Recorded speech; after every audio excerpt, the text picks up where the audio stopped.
I was so worried that Earthspark Soundwave was not going to get a proper figure. This is one of the coolest redesigns for Soundwave ever. And the only one we really had for a while was this one-step changer. Like, this is all we had for the longest time. It just, I don't even remember, like, I think it just plops down. Yeah, no, wait, maybe. Yeah, there we go. Yeah, it's not even, like, as smooth as the Transformers 1 versions. I mean, it still, like, works. You know, it's still a cute little one-step changer, but it doesn't work super smooth, and it's a one-step changer. It has no articulation. A design this cool really needed a proper figure, and finally, we got it. I typically don't review just like standard little deluxes like this on the channel nowadays, but for Earthspark Soundwave, a figure that I've been anticipating for so long, I had to give this guy a video. He's been out for a little bit, and he's proving a little tricky to find. I managed to find it at a Target, and I'm very happy I found it, because I was worried I wouldn't. Something like this, you know, you don't really get these, you know, kittier figures available online as frequently. You know, they're not really up for pre-order or anything.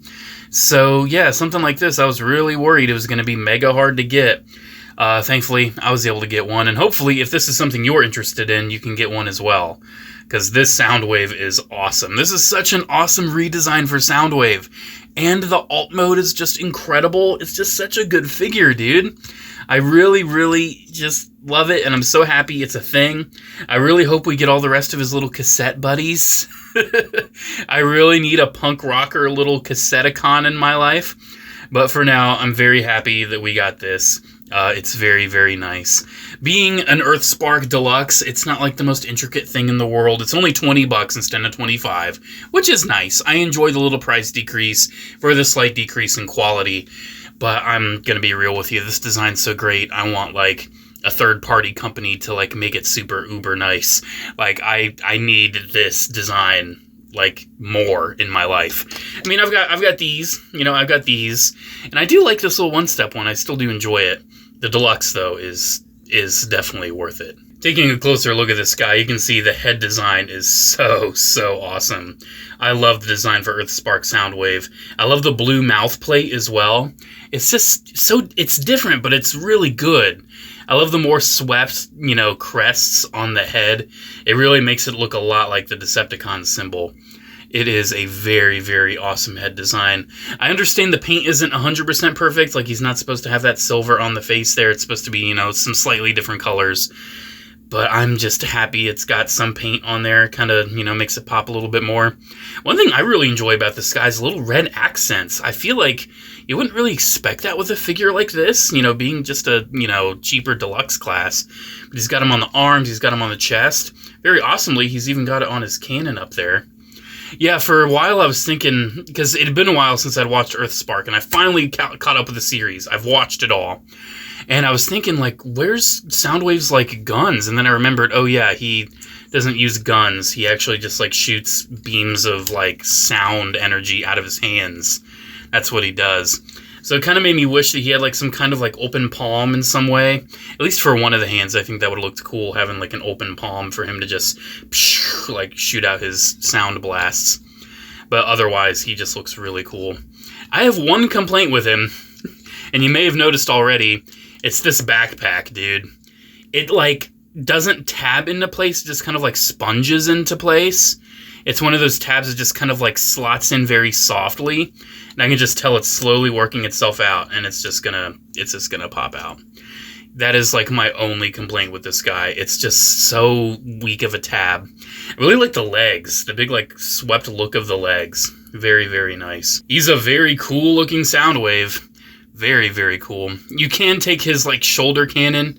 It kind of just slots in back here. It stays in pretty well, but just like the backpack, it is something that you could just easily knock out if you're not careful. You can articulate it a little bit, and you can have him hold it as well if you want to have him hold that. It's an option, but me personally, that's not an option I'm going to go for. Just go ahead and put that back up there on the shoulder. That's the only accessory he comes with. Yeah, I love the look of this. It's definitely one of my more favorite Soundwave redesigns. Honestly, in modern years, like ever since Transformers Prime, this is probably my favorite look for Soundwave. Probably even over the Bumblebee movie. I really, really love this look for Soundwave. Especially the alt mode. I think it's one of the best like Earth alt modes for Soundwave. Before we get onto that transformation in alt mode, his articulation, he has like a hinge and a ball joint at the head.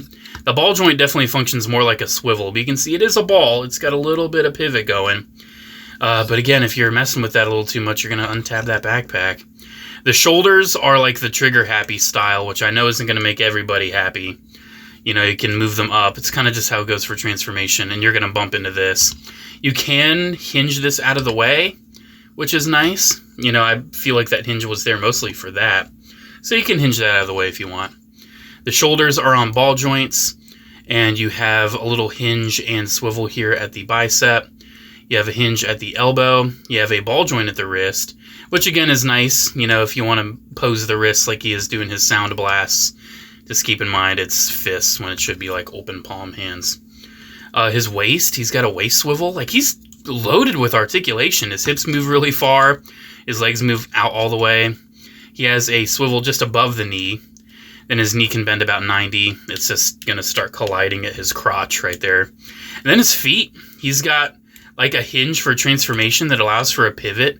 And he's got a ball joint. Like for being a deluxe of this standard, you know, not like a true deluxe. He's a, you know, cartoon deluxe. His articulation is insane. Like you can see he can get into some pretty dynamic poses. He is really awesome. He's one I'm definitely very happy with, and one that if you can get your hands on, even if you don't like the show, even if you're not really vibing with this toy line, this is just a really cool Soundwave. To compare him size-wise with a more standard deluxe, here he is with Cannonball, a figure that I oddly haven't really shown off before today. Yeah, you can see he's pretty much standard, like, deluxe size, a little bit on the smaller side, since Cannonball isn't particularly tall or anything. Alright, let's go ahead and get this Soundwave transformed. I'm very excited to see how this alt mode turned out. I mean, I already know, I've already transformed this guy a couple times. Alright, we're gonna flip the chest, flip his head in, and no, he's got no head! The transformation reminds me a lot of a certain other stealth bomber figure we've had in the past. It does give me some Generations like Thrilling 30 Megatron vibes, and I am pretty much okay with that. I really enjoy that Megatron. I'm trying to remember how this goes. I really enjoy that Megatron, and I think that this Soundwave, you know, pulls it off pretty well and very similarly. Oh yeah, we want to rotate that waist as well. It's a pretty quick and easy transformation once you figure it out. There's a few little things you want to make sure you tab in with these legs. These legs are very mind-wipe, though, in nature, how they all, like, uncurl and, like, form the wings. And then I'm trying to remember how the arms go. I think you move the wrist in, and then they're going to tab in right down there, if I'm not mistaken. Yeah, the arms actually tab in at multiple points. So the arms are going to tab in right there at the torso, then they're also going to tab into the wing. So this is where things get a little tricky, because some of these tabs don't want to all stay together because it's too many tabs for one little figure. And it's where it gets a little difficult. Alright, so then we try to get these wings all tabbed into the several points it's supposed to tab into. The arm, the chest, and you can see it's literally like sliding across the tabs, like it does not want to tab in. Love that for me. Alright, almost done. Want to take the feet. And then I've seen some people like move them forward like this to kind of keep like most of the weight like by the body. And I actually think that looks kind of nice, but I think you're supposed to move them out and like back like this, which is an option. And of course, things are once again not staying tabbed in. It's one of those figures where like as you're doing it, it's not going to stay tabbed in, but once everything is tabbed in, boom, here you go. Here is our Earthspark Soundwave in his stealth bomber mode. And yeah, this is incredible. This is such an awesome alt mode. You're gonna go ahead and transform this one-step changer as well. The one-step changer did a pretty good job with it, but this, dude, oh my gosh. It's such an awesome alt mode for Soundwave. It's so good. It's so sleek, so cool, so impressive. And the transformation, like, it's got a lot of things to tab in. It's a little annoying, but once you get everything tabbed in, it stays tabbed. And this blue, dude, this blue is so rich. It's such a rich color of blue. Yeah, even the gun looks cool on the top. You know me, I'm not the biggest fan of, like, weapons storage and alt mode and everything, but that looks cool. I like that. And you can still, like, hinge it if you want to. You can still hinge it. I don't think there's anywhere else to really put it, though. It would actually be kind of cool if you could, like, tab it on the underside. I think that would be kind of neat. I think it'd actually look a little better. But it still looks cool up there. Still looks cool up there. You can also adjust these to your liking. I usually just leave them how they are in the alt mode. I think that just works fine. Yep, there we go. Not really much to say on this one. It's Earthspark Soundwave. He's awesome. I love him. Alrighty, guys, there we go. There's my look at this Stealth Bomber Earthspark Soundwave. I'm so happy this figure got made before the end of the Earthspark line. This was the figure that I was worried they were not going to do. It's disappointing. Some of the characters were just like Cyberverse regurgitations in the Deluxe line, but at least Soundwave got a figure. That is all I really asked for. Now, granted, I would love to see more. I would love to see a brawl and a breakdown. There's so many other cool, like, designs, like Rumble. I don't remember if they called her Rumble or Frenzy, but they made her purple and like a punk rocker, and I love her, and I would love a figure of her. But for now, I'm very happy this Soundwave exists. This is, like I said, the one I wanted. Alrighty, guys, there we go. Thank you so much for watching. Let me know what you think about this figure down in the comments below. Special shout out to channel members, as always. Thank you all so much for the continued support. Have a great one, guys, and I'll see you in the next video. Bye.